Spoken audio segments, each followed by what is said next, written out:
we're finally out of the 80s. But slap on some hammer pants because it's 1990, a year that unleashed Misery, Nightbreed, and Arachnophobia. But then there are these other two movies. Troll 2 is a notorious dumpster fire. If you haven't seen it, you've at least heard of it. But since I'm doing double worst movie duty, I brought in Mitch to help out. Thanks, Lumpy. I hear you roped Sally into the other review. And thank you for the feed-in. Like Mitch said, I got Scary Sally in the co-pilot share over on Patreon for the other worst movie of 1990, The Suckling. A movie so gross, so depraved, that the description alone would get us thrown off YouTube. You're exaggerating, but it is a really icky movie. Patreon's on the screen, so let's roll with Troll 2. Well, first of all, there are no trolls in this thing. What we got here is a movie slapping another name on top of it for notoriety. And considering the movie they took from was Troll, already a bad indicator. Lumpy? Huh, I didn't know this was Mitch's worst of. So, the film's about a family of androids who visit a weird town. Fresh air, country air. They weren't androids. Aliens? Look, they're strange as hell, that's all I know. Nope, they're just weird. It's a family, the Waits, doing some kind of vacation house swap thing. And they head to the town called Nilbog. Nilbog! It's Goblin spelled backwards! That's the level of writing we're dealing with here, dwellers. Clunky as hell.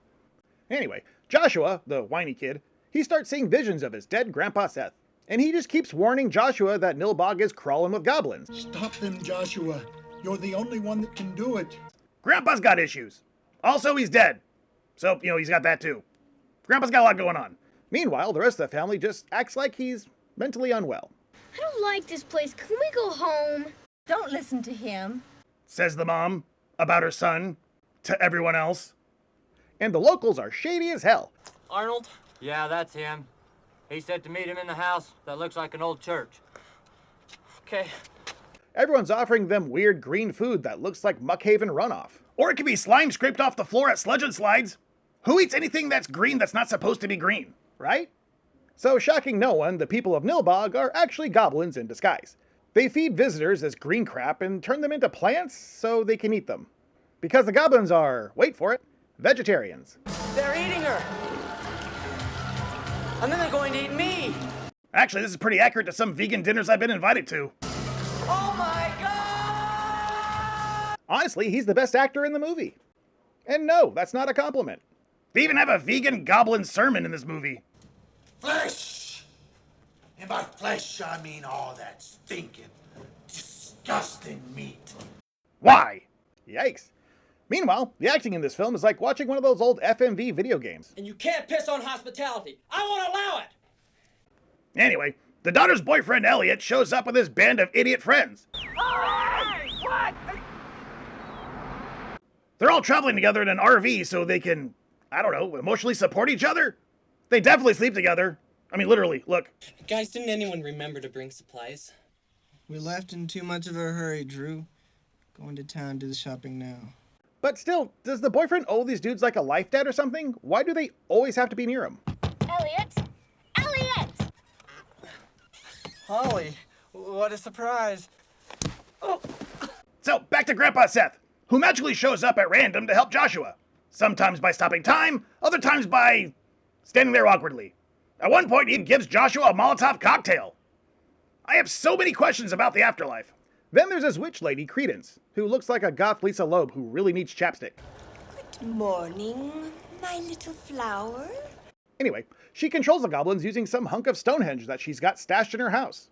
'Cause that's easy to get. Here's some Nilbog milk. Special milk, high in vitamin content. Did they say goblin milk? How are they getting goblin milk? Mitch, are they milking each other? I don't know. Also, there's a corn cob makeout scene that somehow turns into a popcorn explosion? I'm not even gonna try to make sense of that. It's only kinda hot anyway. More popcorn. Eventually, Joshua stops all the goblins by holding up a bologna sandwich and taking a bite. A double-decker bologna sandwich! Really, because meat is toxic to goblins. But then he presses the sandwich against the Stonehenge rock, and I guess that zaps all the goblins. He zaps them with the power of goodness. Don't you see? Only the power of goodness can destroy these monsters. I'm sorry, but what the hell is goodness?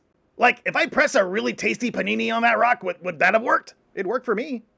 But then, classic fake-out ending. Joshua and his mom go home just for his mom to get eaten by the goblins after she turns into green crap. So the goblins win? I mean, yeah, but they were sort of fighting in a lower weight class. You got a point.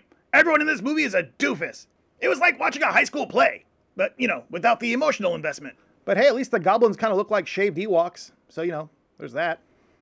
Well, that was Troll 2. If you like horror movies with vegan sermons, Stonehenge lore, and people whose acting coach is severe head trauma, then I guess watch it. Or you could, watch literally anything else, like The Suckling, on Patreon now. But that was 1990. As for 1991...